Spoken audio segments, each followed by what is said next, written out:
Do you still believe Jewish political influence is all about the Benjamins? The question did not merely echo.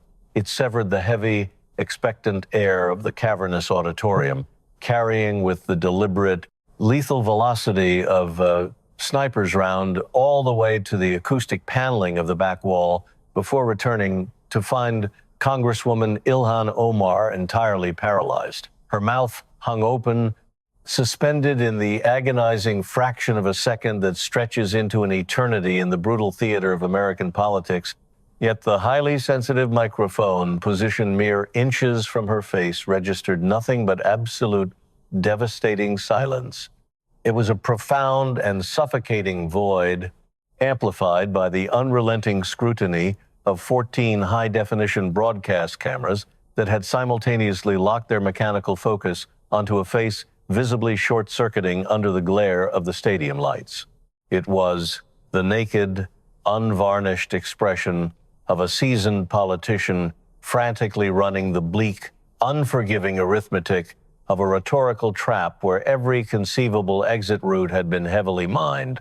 She was performing the desperate internal calculations that a human face only betrays when every possible response, a forced and humiliating yes, a defensive and easily disprovable no, a desperate pivot to broader context, or a standard partisan deflection led straight into a political catastrophe infinitely worse than the suffocating quiet currently drowning the room.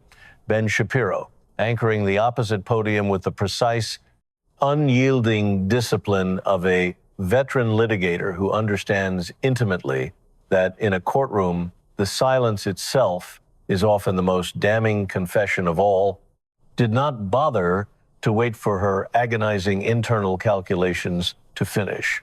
"I'll take that as not on camera," he stated. His voice was entirely devoid of theatrical triumph, completely stripped of the gloating that amateur debaters often indulge in. Instead, it was heavy with a cold, journalistic finality that sealed the moment into the historical record. Next question. That was merely the opening salvo of the evening. There were 5 more meticulously documented inquiries lying in wait within the manila folder resting on his podium, and what unfolded over the course of the next hour would surgically and mercilessly dismantle, piece by agonizing piece, the impenetrable fortress of manufactured outrage, perpetual victimhood, and unearned moral authority that Ilhan Omar had spent 6 highly lucrative years meticulously constructing. More importantly, it would corner her ruthlessly against the monumental $250 million question she had been desperately fleeing since the very first morning federal agents knocked on doors in Minneapolis. The evening's event had been ambitiously and somewhat pretentiously billed by its organizers as a high-minded intellectual dialogue centering on prejudice, power dynamics, and systemic accountability. It was precisely the sort of grandiose, academically sterile phrasing that looks spectacularly important when printed in bold typography on a university marquee, yet remains an entirely theoretical abstraction until 2 distinctly opposed human beings actually step behind opposing wooden podiums, and one of them begins deploying targeted, factual questions that the other is fundamentally and intellectually incapable of surviving. Omar had initially taken the stage, radiating a practiced, almost dismissive confidence, launching smoothly into a highly polished 7-minute overture, dissecting the intricate nuances of global Islamophobia, the rising tide of anti-immigrant rhetoric, and the systematic weaponization of identity politics by the extreme far right. Her voice had navigated the cavernous architectural space with the effortless, soaring glide of a seasoned orator who is merely traversing familiar, heavily rehearsed territory.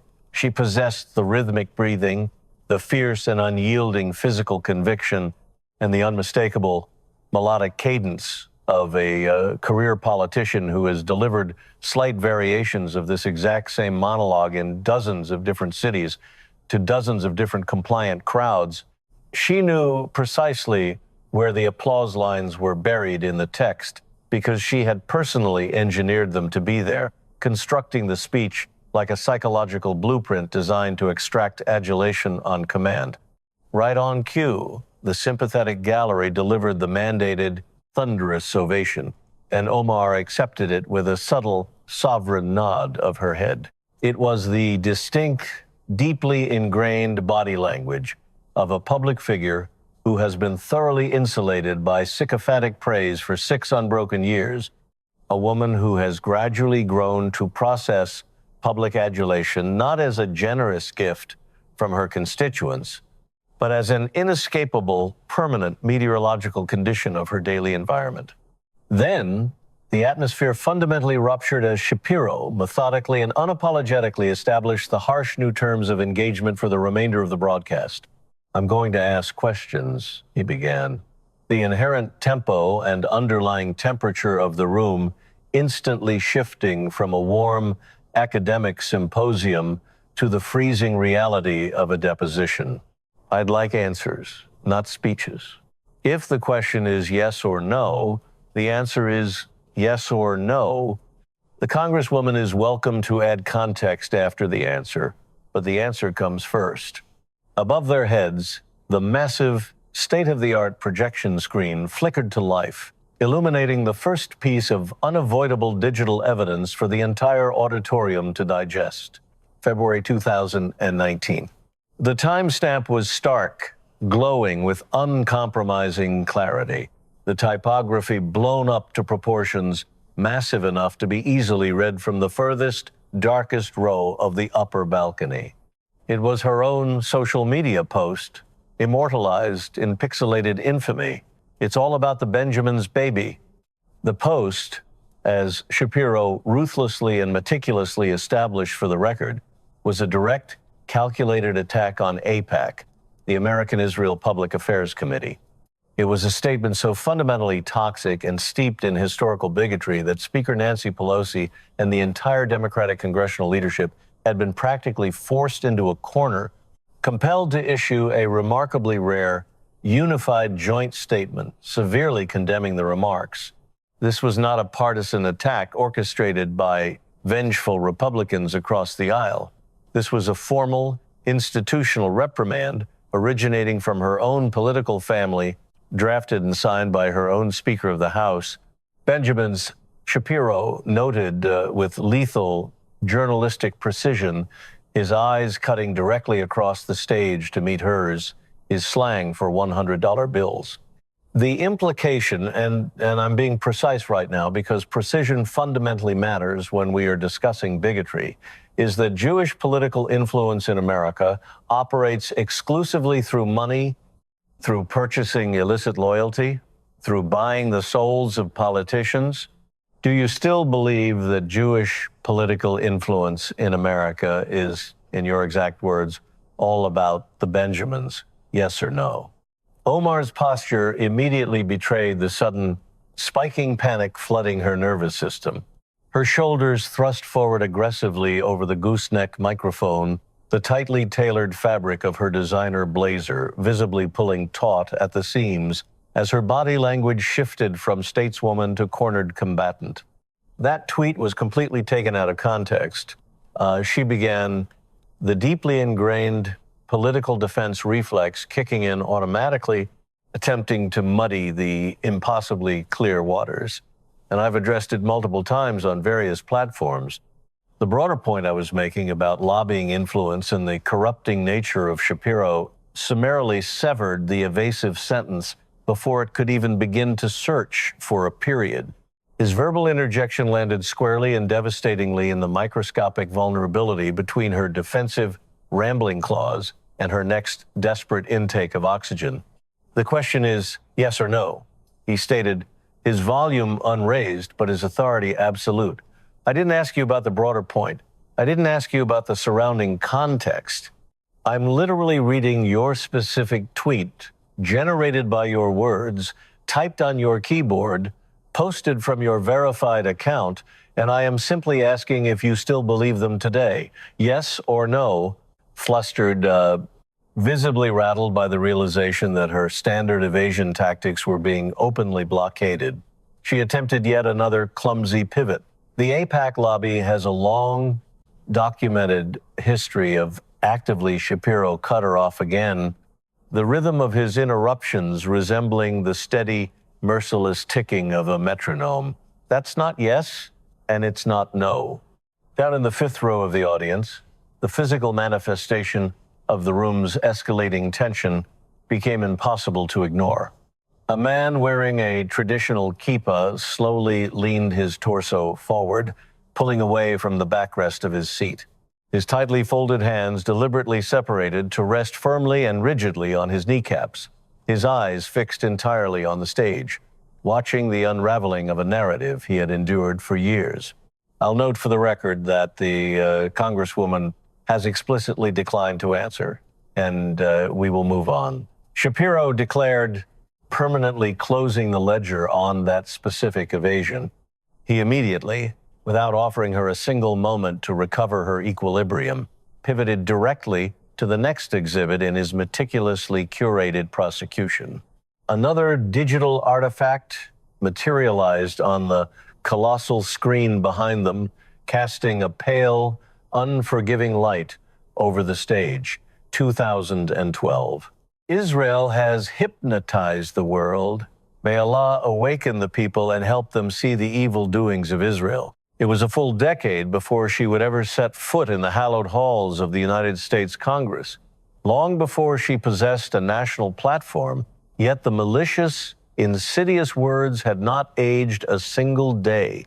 They hung in the air, radiating an ancient malice.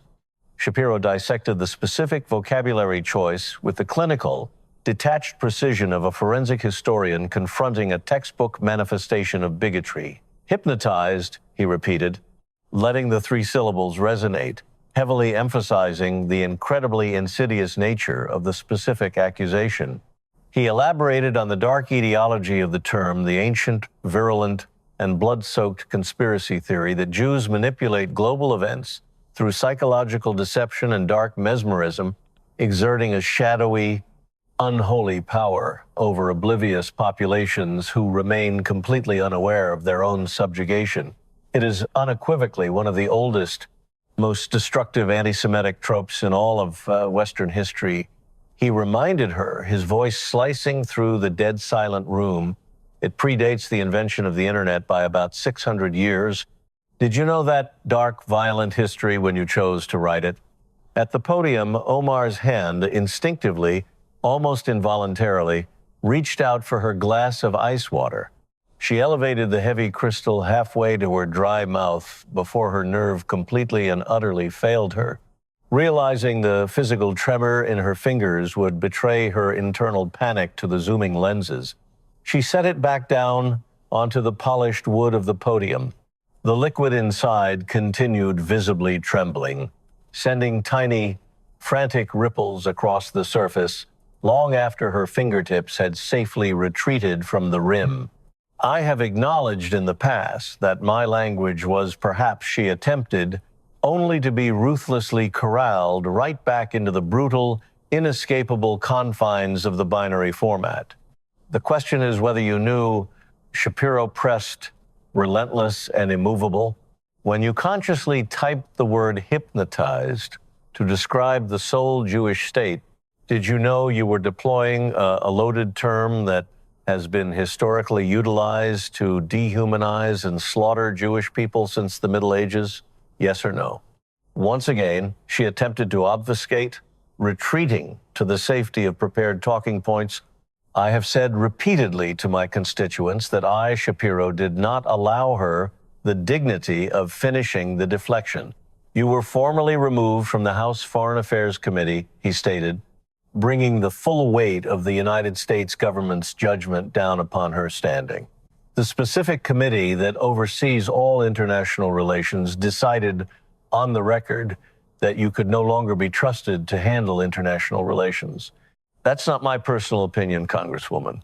That's your own Congress, your own Democratic and Republican colleagues making a definitive bipartisan judgment about your fundamental fitness to discuss the very countries and peoples you were casually tweeting about.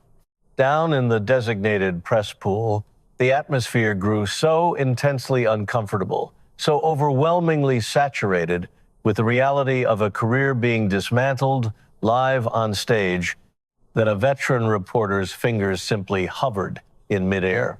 They remained paralyzed over the laptop keyboard, caught in the profound existential hesitation of a journalist desperately trying to decide if the catastrophic reality they were witnessing unfold before their eyes was truly the narrative they were prepared to publish and defend tomorrow morning. The digital timeline advanced mercilessly to March 2019, displaying the logo of a CARE fundraiser. The topic abruptly shifted to the catastrophic atrocities of the 11th of September 2001, a day of unparalleled national trauma, which the Congresswoman had infamously casually dismissed in passing as some people did something, and then completely altering the atmospheric pressure of the entire auditorium, Shapiro abruptly stopped talking. The sudden cessation of his rapid-fire vocal delivery was violent and jarring. It did not resemble a vehicle coasting politely to a scheduled stop.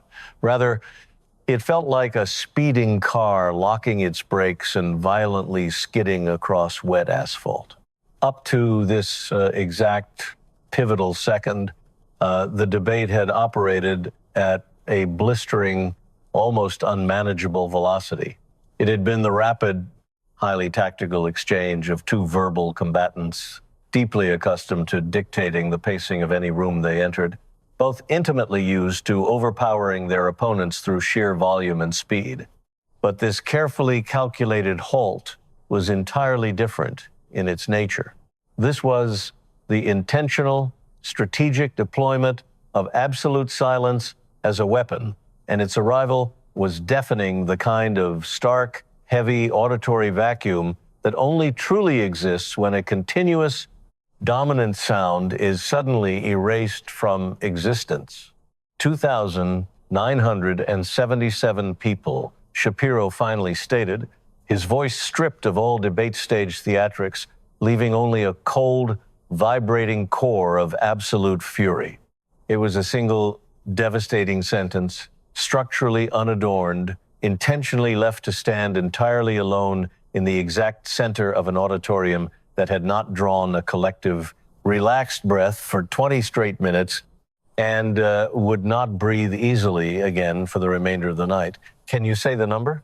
The quiet that followed was total, absolute, and utterly unforgiving. For the very first time all evening, the low, mechanical, rhythmic exhale of the university building's massive industrial ventilation system became the loudest sound in the sprawling space. It was a dull, thrumming hum cycling relentlessly through the aluminum ductwork hidden above the acoustic ceiling tiles, an ambient noise that 1,500 highly attentive attendees had been completely and utterly oblivious to until the shielding layer of human voices simply vanished. Somewhere deep in the darkness of the 12th row, a single, distressed stadium seat creaked sharply under the weight of someone shifting in profound discomfort. A smartphone screen suddenly illuminated a patron's lap with a ghostly, bluish glow illuminating their hands for a brief second before dimming away entirely untouched, the owner too captivated and horrified to even check the notification. Just 3 feet away from Shapiro's podium, the primary Steadicam operator, a veteran of countless chaotic political rallies, kept his finger completely frozen on the knurled zoom ring of his lens, utterly unwilling to breathe too heavily and risk ruining the static, breathtaking tension of the frame. At her podium, Congresswoman Omar stared straight forward, her eyes locked on a fixed point in the middle distance. She did not say the number. She did not say 2,977. She remained a monument of silent, stubborn refusal. "I'll say it," Shapiro continued, his tone hardening into cold, unbreakable steel. "That is exactly how many innocent Americans died on the morning of September 11th. They were not just some people. What violently happened to them was not just something. And the unavoidable fact that a sitting, elected member of the United States Congress, chose to describe the greatest terror attack in our nation's history in that specific way, standing on a public stage, speaking into a microphone to a cheering audience, and has never, not once, corrected the phrasing, never once looked at a camera and said, I should have chosen different words, tells me absolutely everything I need to know about your precision. A microscopic, almost imperceptible tightening seized the hinge of Shapiro's jaw, a fleeting, intense spasm of genuine, unscripted fury. It was there and gone in a fraction of a millisecond, the type of involuntary micro-expression that entirely bypasses conscious thought and emotional regulation. But because the unblinking, high-definition broadcast lens was positioned mere feet away, the camera flawlessly captured the raw, unadulterated contempt as he leaned into the microphone to deliver the final crushing blow. And it tells me everything I need to know about your respect. In the front row of the VIP section, a well-dressed woman instinctively brought her hand up and pressed it completely flat against her own mouth. She wasn't moving to wipe away a tear, nor was she simply resting her chin in contemplation. She was physically, forcefully barring her own lips from opening, deeply terrified that if she parted them even slightly, she might emit a gasp or a sound, and any sound at all would be a profound desecration of the room's agonizing funereal gravity. Now, I want to talk about money. The sheer blistering velocity of the debate violently snapped back into existence, jarring the audience out of their paralyzed state. Shapiro accelerated without warning, hurling highly detailed financial questions with the rhythmic, relentless cadence he utilized daily on his massively popular broadcast. Each inquiry struck with the force of a physical blow, arriving before her defense mechanisms could even fully process the previous strike, engineering a psychological pressure cooker that compounded upon itself like toxic, inescapable debt. Not AIPAC's money, not dark money Republican PACs. Your money, Congresswoman. E Street Group, LLC, a boutique political consulting firm co-owned by Timothy Minette, the Congresswoman's current husband, her third. He was laying out the timeline with the meticulous, dreadful patience of a federal prosecutor addressing a grand jury. The Congresswoman's own campaign apparatus paid E Street Group a staggering $2.9 million between the years 2019 and 2020. That specific massive figure represents exactly 78% of the firm's total political revenue during that cycle. Let's be very clear about the math. Without the Congresswoman's campaign funneling cash into it, E Street Group loses 3/4 of its entire business overnight. He did not stop to let her object. The payments miraculously increased sharply in the first quarter of 2019, a highly specific time frame which perfectly coincides with what Mr. Minette's ex-wife explicitly stated under penalty of perjury in her official divorce filing, that Mr. Minette confessed to her his heart was with Ilhan. He intentionally let the explosive, highly salacious detail regarding the shattered marriage linger in the charged air for one solitary beat, one sharp, inhaled breath before surging immediately forward. Shapiro never wallowed in the cheap tabloid dirt of personal scandal the way political brawlers like Donald Trump might. Instead, he treated the deeply personal, devastating detail like a lit match casually dropped onto dry kindling, igniting a massive structural fire and immediately walking away without ever bothering to look back at the flames. Let me pose a simple, entirely plausible hypothetical for you. He challenged the steel jaws of the rhetorical trap snapping audibly open. Imagine a white, male, conservative Republican congressman purposefully pays his own wife's private consulting firm $3 million directly from grassroots campaign donations. And the frequency and size of those payments miraculously spike at the exact, verifiable time their personal romantic relationship secretly begins. and the previous discarded spouse officially files for a legal divorce, specifically citing the illicit relationship in court documents, what exact word would you use to call that specific congressman? The damning query suspended itself over the space between their stages, like a rickety toll bridge demanding a brutal, unpayable price from either side. Because I actually took the time to look, Shapiro revealed, unleashing the meticulously gathered data, the Congresswoman used the specific word corrupt to describe Republican politicians exactly 147 times on her social media platforms in the last 12 months alone. I had my team count every single one. That equates to an average of screaming corrupt roughly once every 2.5 days. Corrupt, directed at Republicans 147 times. $3 million funneled directly to your new husband's private company. It is the exact same structural mechanics as the hypothetical, the exact same astronomical payments, the exact same suspicious timing. The only difference is the word you choose to use. Omar gripped the slender metallic stem of her microphone stand, her hands visibly trembling. Her knuckles protruded, white and completely bloodless, the strain visible all the way from the third tier of the balcony. The physical and psychological toll she was enduring was remarkably exponentially worse than during the Benjamins exchange, which seemed like an eternity ago, even though the digital clock on the wall showed that only 10 minutes and a mere 3 questions had actually elapsed an absolute lifetime in a hostile combat zone where the human body physically cannot metabolize the surging adrenaline before the next incoming strike makes contact. This is a blatantly false equivalence purposefully designed by right-wing media to, she predictably deflected, attempting to summon a tone of righteous indignation, but the evasion was instantly and brutally crushed before it could take flight. It's the exact same equivalence, Shapiro hammered back, raising his voice just enough to dominate the acoustic space. $3 million. Donor campaign funds. A spouse's private LLC.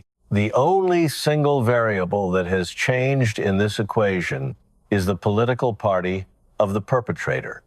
If the inherent math is completely corrupt when a Republican does it, I am asking you right now, and the 1,500 people sitting in this audience are asking you to explain clearly how the moral math miraculously changes when you are the one signing the checks. Down in the 5th row, the man wearing the kippah remained absolutely, perfectly still. He was a living statue, completely locked in the exact same rigid posture he had assumed during the opening minutes of the debate, projecting the intense, unblinking, predatory focus of a man who had waited long, agonizing years for this exact moment of public reckoning and steadfastly refused to miss a single agonizing frame of the collapse. Behind Omar's visibly crumbling, panicked facade, her lead attorney sat hunched awkwardly over a yellow legal pad. His pen was tearing across the lined paper at a frantic, desperate velocity that noticeably escalated with every passing minute of the onslaught. The lawyer's handwriting was undoubtedly deteriorating into illegible, jagged scrawls as the sheer, undeniable volume of the public relations crisis expanded exponentially. His strategic focus had entirely and permanently abandoned the preparation of snappy, pre-written talking points, pivoting entirely into the grim, terrifying realm of real-time legal damage assessment. One more question about money. The jarring transition arrived before the auditorium's industrial air conditioning system could even complete its cyclic hum. Just 3 agonizing, silent seconds of dead air separated the crushing $3 million indictment from the impending arrival of the next catastrophic, life-altering figure. The brief silence was punctuated only by the sudden, frantic scratching of the attorney's pen grinding to a paralyzed, terrified halt.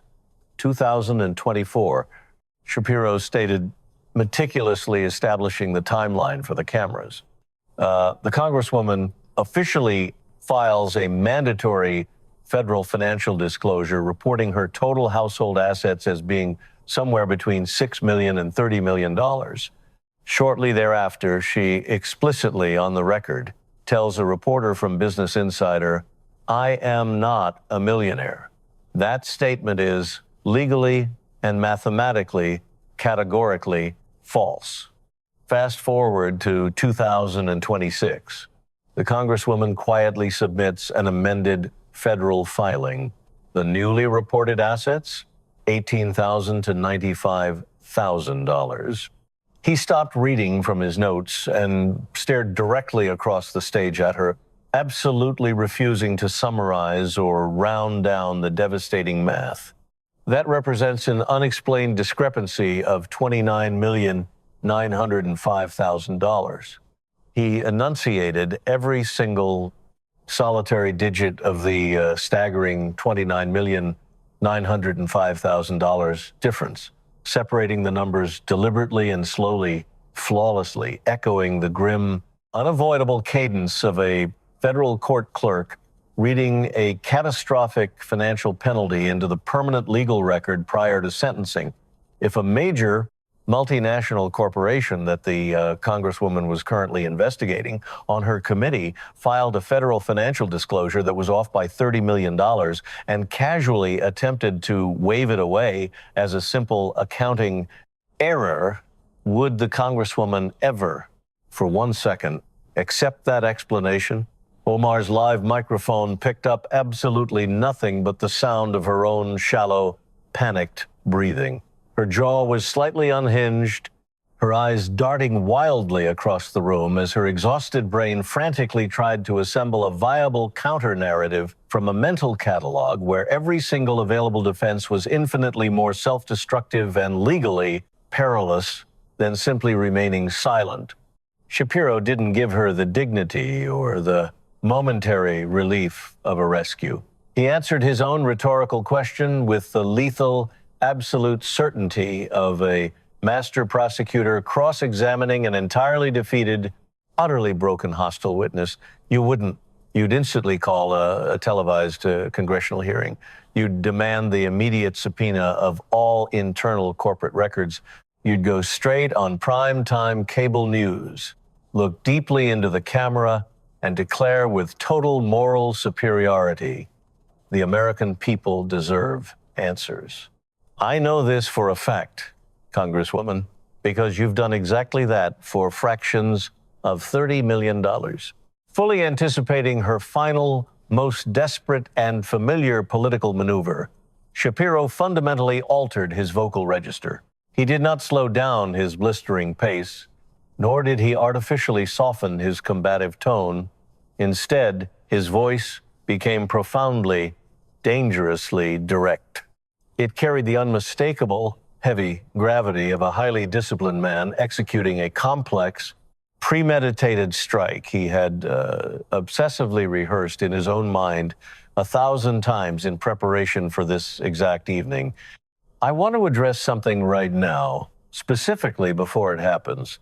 He announced, his eyes sweeping the audience before locking back onto Omar. In about 30 seconds, the Congresswoman is going to attempt to pivot. She is going to look at the moderator, and she is going to boldly declare that I am a hateful Islamophobe, or that I'm maliciously and unfairly attacking her strictly because she is a black woman, or a Muslim, or an immigrant. That is the move. It is always, without exception, her move. Every single time an investigative journalist or a colleague asks her a legitimate, fact-based question about her actual record that she simply doesn't want to answer, she immediately labels the underlying question as bigotry. The person asking the question immediately becomes the center of a media circus, and miraculously, the original, damning question conveniently disappears from the news cycle.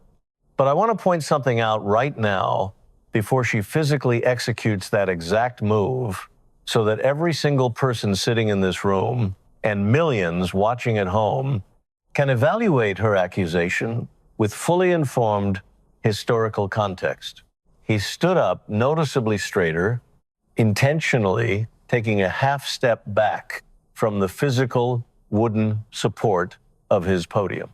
He let both of his arms drop completely to his sides, adopting the exposed, utterly confident, and relaxed posture of a supreme adversary who requires absolutely no barricade because he knows his next statement is an impenetrable titanium shield. I am Jewish. The Congresswoman proudly tweeted all about the Benjamins, specifically about my community. She enthusiastically tweeted, Israel has hypnotized the world specifically about my people. Her own political party, not mine, openly and formally condemned her for her bigotry. Her own Congress overwhelmingly voted to strip her of her prestigious committee assignment because of her rhetoric.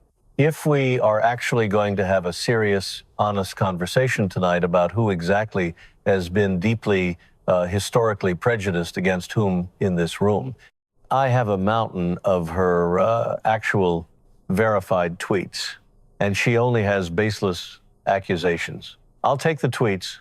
In the seventh row of the audience, a young woman slowly, deliberately turned her head completely away from Shapiro, fixing her intense gaze entirely upon Omar. It was the expectant, morbidly curious, and slightly horrified stare of a captive theater-goer watching a cinematic tragedy unfold in real time, waiting with bated breath to see if the doomed protagonist would foolishly turn the brass knob on a door. Everyone in the theater already explicitly knew was rigged with high explosives. Omar did not play the victim card.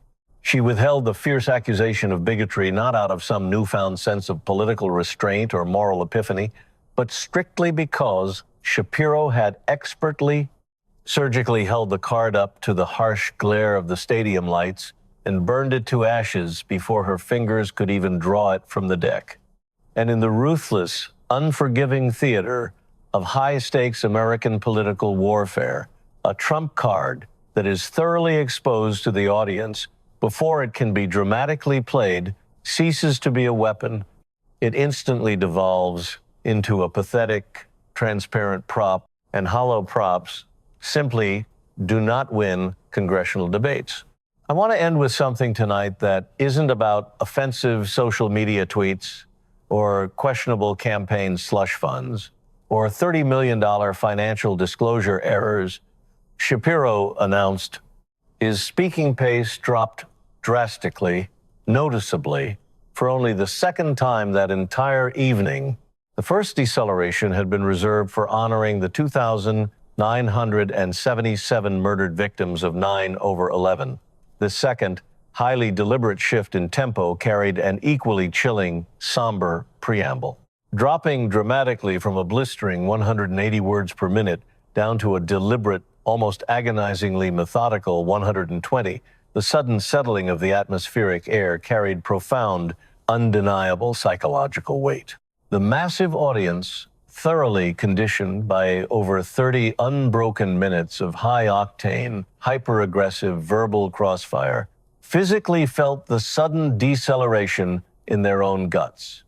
It replicated the distinct, slightly nauseating, entirely helpless drop in cabin pressure when a massive commercial airliner abruptly cuts its engines and initiates its final, steep descent into heavy turbulence. Feeding our future, Minneapolis, Minnesota, the Congresswoman's own congressional district. He paused, letting the location set the scene. Between the years 2020 and 2022, a sprawling, highly organized network of fraudulent organizations billed the federal government of the United States for $250 million in meals that were explicitly legally earmarked for low-income, starving children, children who were supposed to eat, children living in the Congresswoman's own backyard, Somali American children, first-generation immigrant children, the very most vulnerable children of the marginalized people she loudly, proudly proclaims she came to Washington, D.C. to fiercely protect. His voice grew razor sharp, cutting through the silence with surgical malice. The meals were never prepared. The meals were never served. The meals were never eaten. The money was stolen. $250 million in taxpayer funds vanished. 87 people have currently been federally charged by the Department of Justice. The primary founder, Amy Block, has already been convicted in federal court of massive conspiracy, sprawling bribery, and systemic wire fraud. He slowly, methodically laid out the intricate legislative trap connecting the grand corruption directly to her desk. The Congresswoman standing before you personally introduced the Meals Act in March of 2020. That specific piece of legislation purposely loosened the critical mandatory inspection requirements for school nutrition programs under the guise of the pandemic. It explicitly, intentionally removed the exact safeguard that legally demanded someone physically, in person, verify that the food was actually being prepared and served to living human beings. The Congresswoman personally removed the lock from the vault, and $250 million casually walked right through the open door. He pointed a finger not at her, but down at the thick stack of papers on his podium. Her exact name appears at least 6 separate times in emails and encrypted text messages connected directly to the orchestrators of the fraud. These are actual court exhibits. This is federal evidence entered into the record.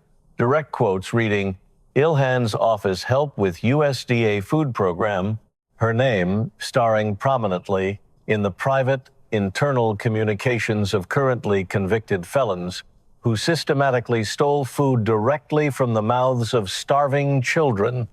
Shapiro placed both of his hands firmly on the outer edges of his podium, leaning his body weight forward. 3 weeks ago, a Fox News reporter approached the Congresswoman and asked her a very simple, direct question in a public hallway of the Capitol building. Did she have any prior knowledge of the massive systemic irregularities in the Feeding Our Future program before the FBI investigation finally became public knowledge? The Congresswoman did not look at the reporter and say no. She did not say, I had absolutely no knowledge. She did not say, I wholeheartedly welcome the federal investigation and will cooperate fully. She did not say a single solitary word. She simply turned her back and she walked away. The word away hung suspended in the cavernous, darkened space, echoing coldly off the back wall. The massive HVAC systems cycled overhead, indifferent to the drama. A single plastic seat creaked sharply in the middle rows. The faint, high-pitched mechanical whir of the primary broadcast camera lens, internal motor violently adjusting its focus, cut through the room, zooming in and locking mercilessly onto Omar's entirely petrified, ashen face. You're not in a hallway right now, Congresswoman, Shapiro stated, his voice dropping an octave, resonating with inescapable authority. There are 1,500 constituents and citizens sitting in this room watching you. There are high-definition cameras broadcasting live on every single wall. There is absolutely no escape door located behind you, leading to a restricted VIP congressional corridor where the working press isn't legally allowed to follow you. I am asking you the exact same question the reporter asked you 3 weeks ago. Shapiro paused. It was the final, monumental pause of the night, a monolithic silence purposefully engineered by a master communicator to bear the entire crushing, accumulated weight of absolutely everything that had preceded it over the past hour. The anti-Semitic Benjamin's tweet, the hypnotizing conspiracy theory, the 2,977 dead Americans, the $3 million husband payout, the $30 million disclosure omission, the 147 hypocritical insults, the stripped committee shield, the cowardly Capitol hallway escape, and worst of all, the unforgivable theft of food from the starving children of her own deeply impoverished district. Did you know about the severe irregularities in Feeding Our Future before the FBI investigation became public? The deafening silence that swallowed Congresswoman Ilhan Omar's paralyzed response to Ben Shapiro's devastating final question, did you know, ignited a catastrophic political fallout that Washington is still frantically scrambling to contain. Although Omar desperately retreated into a hollow, meticulously scripted closing statement to salvage her dignity, the illusion of her invincibility was permanently shattered, triggering a nuclear aftermath. Within 24 hours, a mercilessly edited compilation of her stammering deflections amassed a staggering 9 million views, transforming her agonizing silences into an inescapable digital indictment. Her office's panicked attempt to dismiss the bloodbath as an Islamophobic performance backfired spectacularly, playing perfectly into a trap Shapiro had prophesied on stage and causing her approval ratings to plummet as political challengers smelled fresh blood in the water. Yet, the true heartbreaking devastation of that night didn't echo in the marble halls of the Capitol, but inside a freezing Minneapolis apartment where a desperate mother named Fidumo Ali stared at the viral confrontation on a shattered smartphone.